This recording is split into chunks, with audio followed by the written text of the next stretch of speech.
this week, sharp corrections in our market over concerns on liquidity. Let's put together an investment strategy for you. SBI's results disappoint the street. We'll turn our attention to PSU banks and pick out the best bets. And find out how we made a profit on the stock market as Paras Edenwala reviews his portfolio.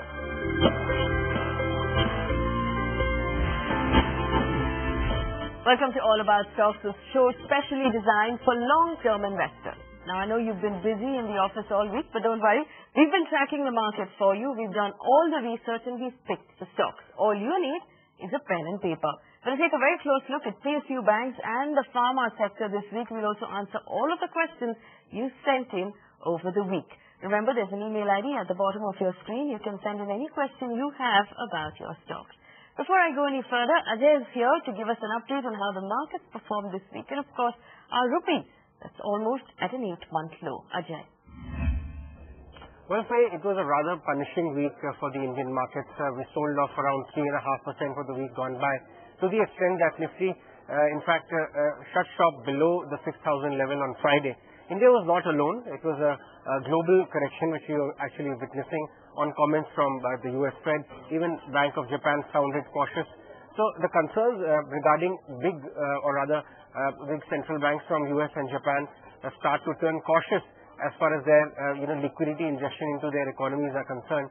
This was a real factor which was leading to sharp volatility in global markets, and India was also on the receiving end.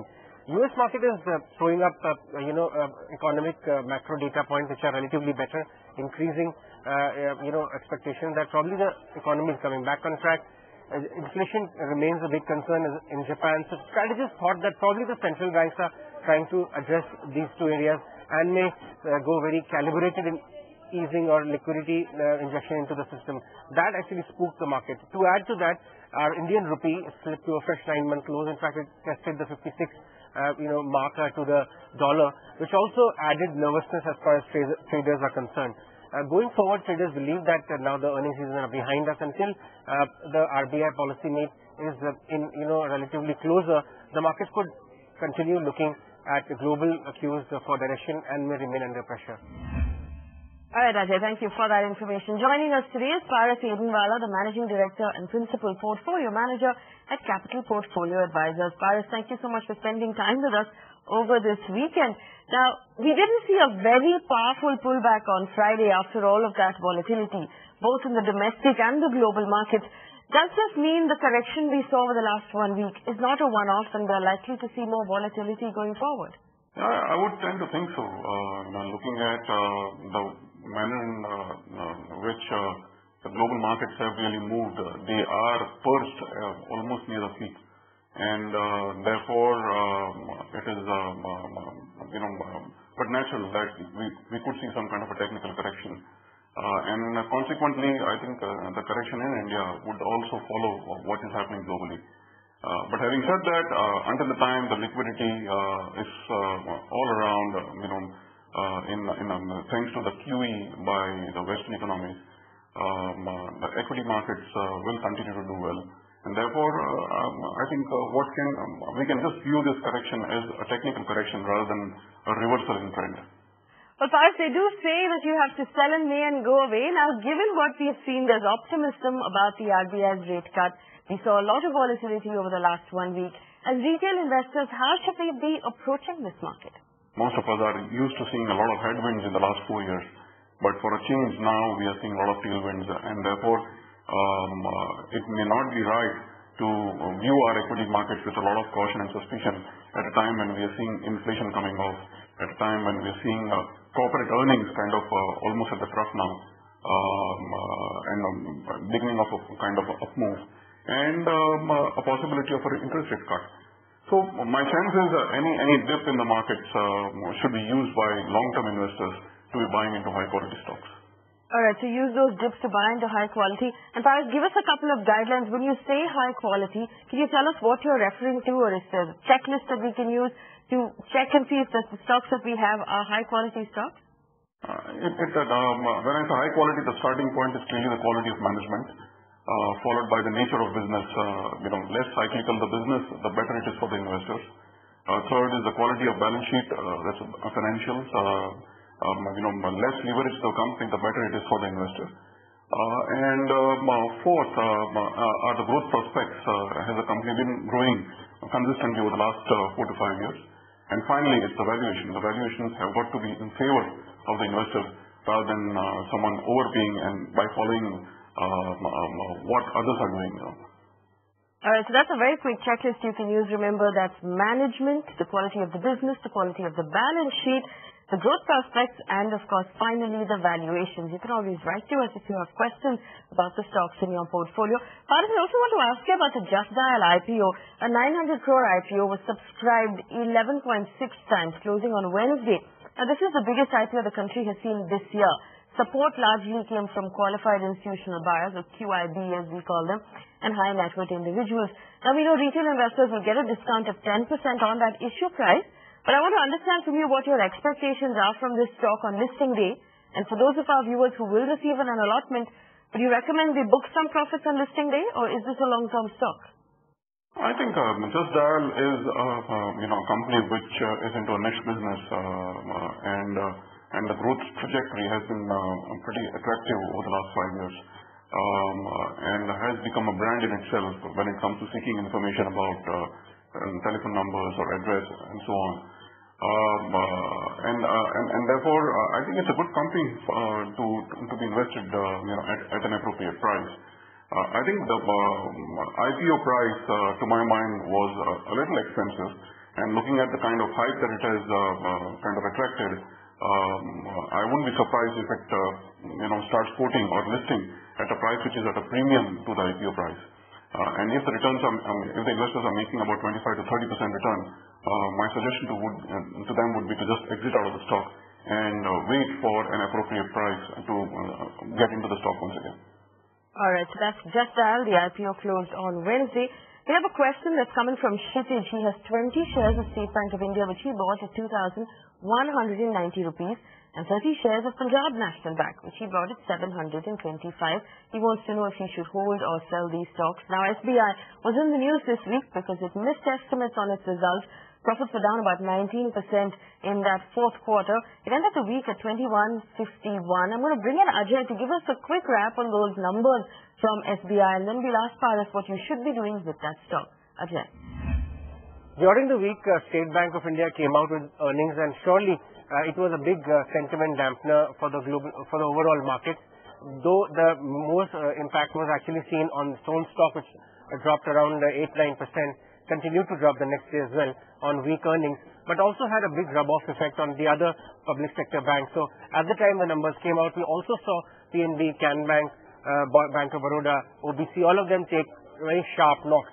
In fact, the NII degrowth of around 4.5%, our own polls were looking at 2.5-3%, spooked the market, whereas private sector banks are growing by 15-20% on NII, SBI is actually degrowing. And also the restructuring figure of 8,500 crore also spooked the market. Going forward, the dealers believe that the banking sector would remain under pressure at least till something material actually comes up in the form of RBI rate cut because of bad set of numbers from State Bank of India. All right, Ajay, thank you for those numbers. Paras, SBI, what's your call on SBI given what we've seen with those NPAs as well? There are still concerns about asset quality. Should he hold on to that stock? Oh, absolutely. I think this is one company which over the next 3 years should outperform the benchmark indices by a reasonable margin. The stock is available cheap, has been kind of written down because of issues on NPAs, thanks to whatever is happening in the economy. But I think at about 10 times on PE ratio and at about 1.2, 1.3 times on price to book, I think the stock is going very cheap. And mind you, these valuations are on estimates which are very conservative. If the economy turns around, my sense is that the delta in earnings could be significantly higher than what has been estimated currently. So I would stay invested into the stock at the current levels. All right, stay invested. Now, like Ajay was telling us, other PSU banks took a beating as well on the market given after those SBI results came out. What's your call on the PSU pack in general? Do you see any value there right now? There is tremendous amount of value. I think the stock, the entire PSU banking pack has trailed the private sector peers by a margin.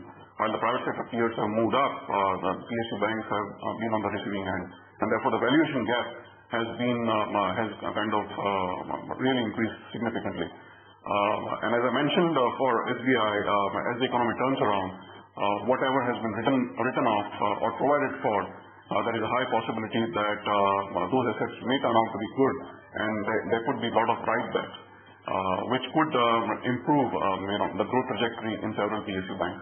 And secondly, as the interest rates come off, the treasury book will see appreciation, and that will also aid the growth in the net profits.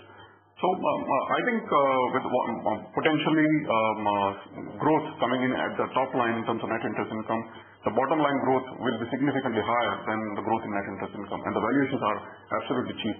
So my suggestion to the investors would be to keep on buying into PSU banks at every dip. Well, Kshitij also has Punjab National Bank at 725. Should he hold on to that stock as well?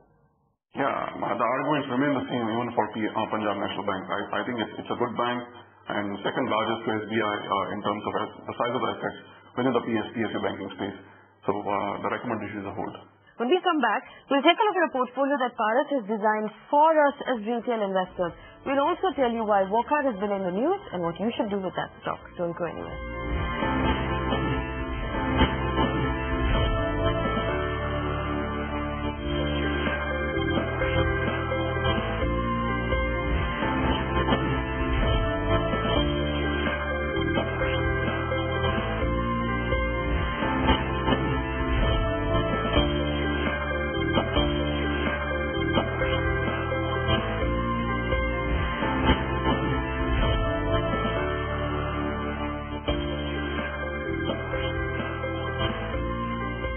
Welcome back. You're watching All About Stocks on ET now. Thank you for staying with us. Paras Etiwala is with us as well.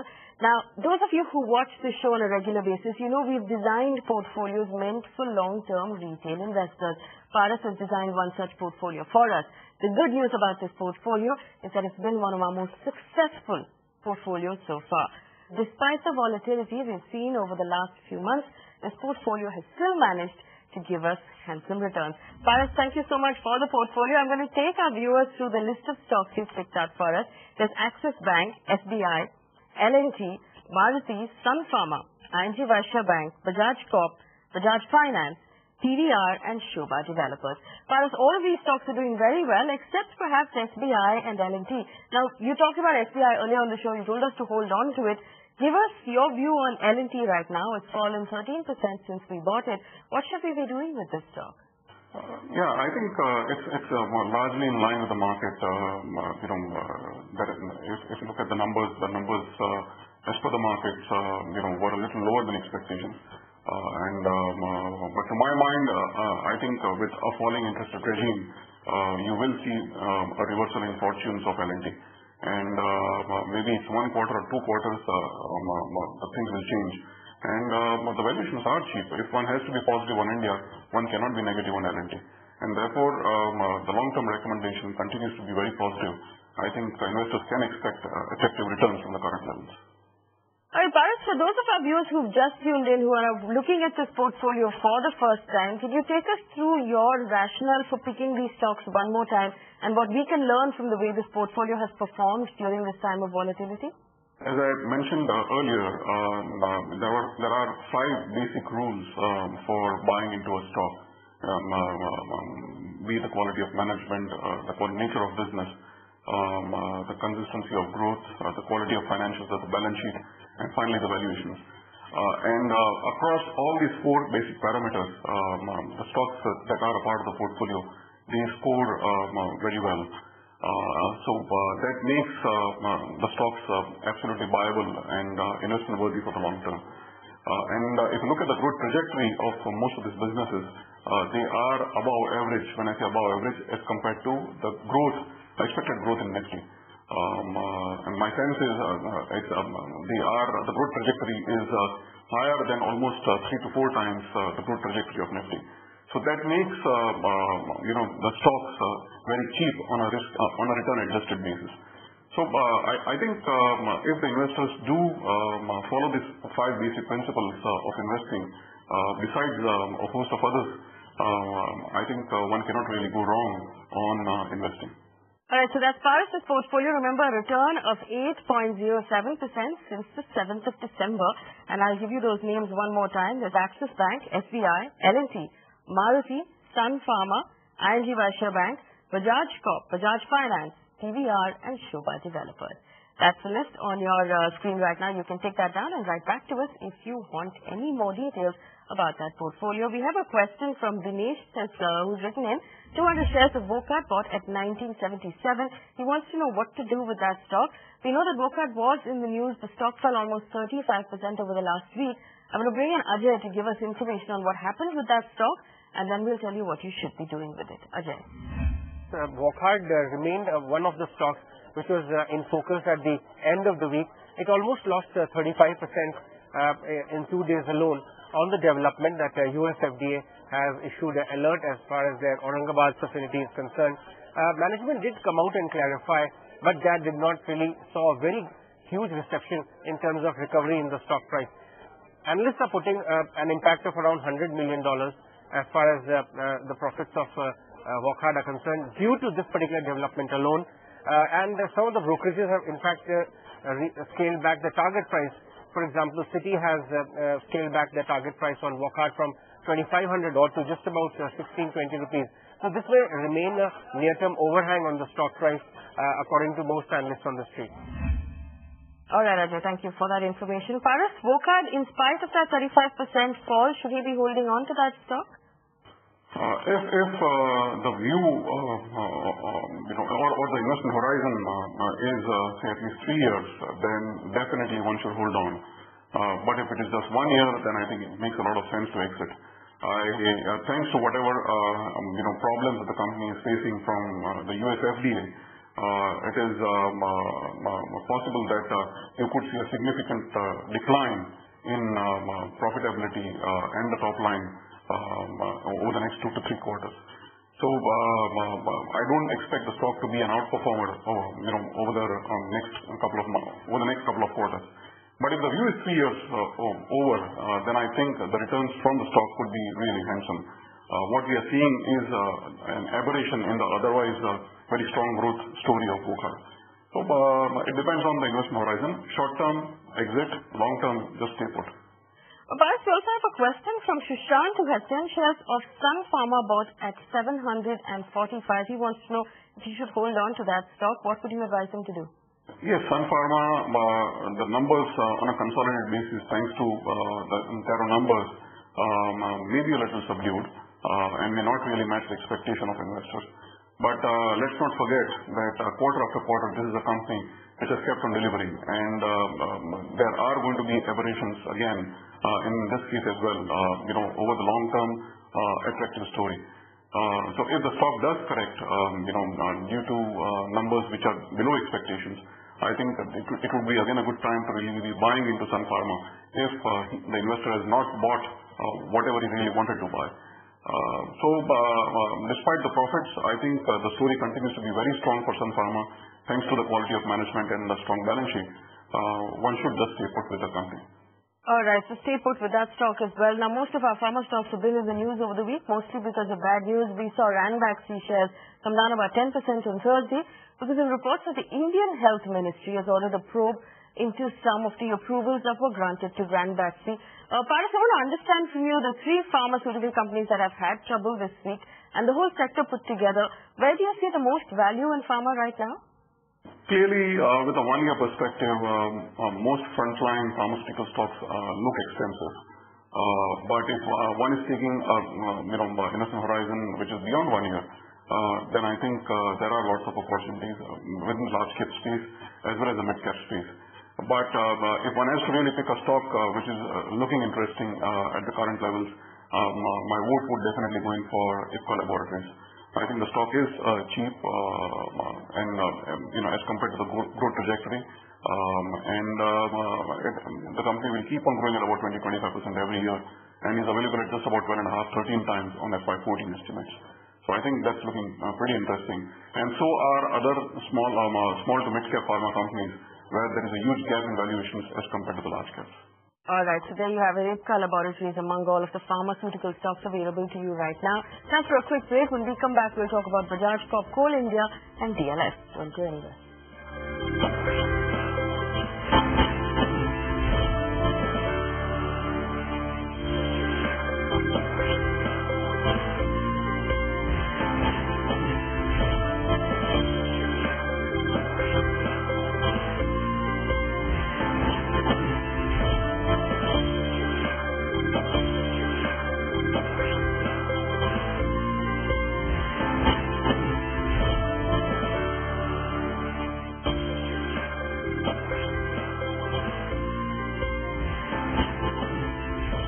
Welcome back. You're watching All About Stocks on ET Now. Paras Edenwala is still with us. Paras, it's time to look at your report card. Now, you recommended Bajaj Corp to us in September last year when it was trading at 183 with a target of 250. It has crossed that target. It's currently trading at 268. For those of our viewers who took your advice, would you recommend they book profits or should they be holding on to that stock? No, I think it's a long-term attractive story. And one should really hold on to the stock. I think there is good money to be made even from the current levels. Would you like to give us a revised target then for this stock? Yeah, I think I would definitely expect another 30% return, largely because now the valuations would move from FY14 to FY15 and the company is expected to keep on growing at 25 to 30%. So one, the rolling over of estimates from 14 to 15 and two, there is a valuation gap between other FMCG companies and Bajaj Corp, which I expect to be breached. So the returns in Bajaj Corp will be higher than the FMCG basket. All right, Bajaj Corp, hold on to it for the time horizon of another 1 year, a revised target there from Paras. We have time to look at the portfolio of one more viewer, Paras. Vipin has written in. He tells us he's been holding these stocks. He's a long-term investor. He wants to know what he should be doing with these stocks. Top of his list, Coal India. She bought at 300 rupees. What should he be doing with Coal India? Coal India is a monopoly company and has a strong balance sheet. So I think the potential for Coal India continues to be very strong. The valuations are cheap, and I think the recommendation should definitely be a hold. In fact, I would add Coal India at the current levels. DLF, which he bought at 243 rupees, what should he do? DLF again is a very strong story. In a regime of declining interest rates, real estate is one sector which should definitely benefit. And coupled with the fact that the company has also been aggressively deleveraging. So my sense is over the next 1 year, the returns from DLF should be significantly higher than the market returns. The next on his list is Jindal Steel, which he bought at about 328.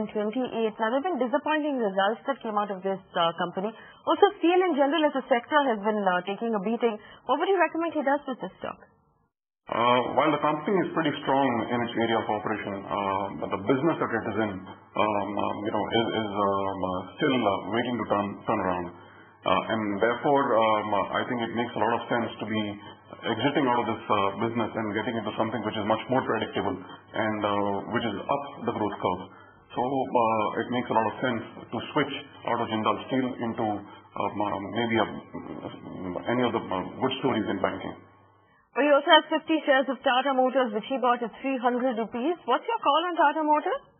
Tata Motors again, I think looks interesting with a slightly longer term perspective. It has Indian operations which are largely dominated by the HCV segment, and it has the international operations which is largely dominated by the luxury car segment.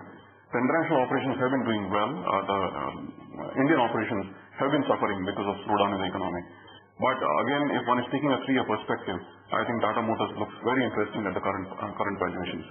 So my recommendation would be a buy for a long-term investor. All right, buy on Tata Motors. And finally, he has Power Grid, which he bought at 114 rupees. We're expecting the results of this company on the 28th of May. What do you expect from Power Grid, Paras? The valuations are cheap. The growth has been relatively consistent as compared to several of the PSU peers within the energy space. And it's a very safe stock to own So if one is looking at a safe stock coupled with regular dividends, then Power Grid is a stock to be in. So the recommendations are hold. All right, hold Power Grid. Unfortunately, that brings us to the end of the show. If you'd like your portfolio looked at, send it to us. Email ID is at the bottom of your screen. Paras, thank you so much for spending time with us this weekend. We look forward to having you back again soon. Thanks for watching ET Now. Stay tuned for more news and updates.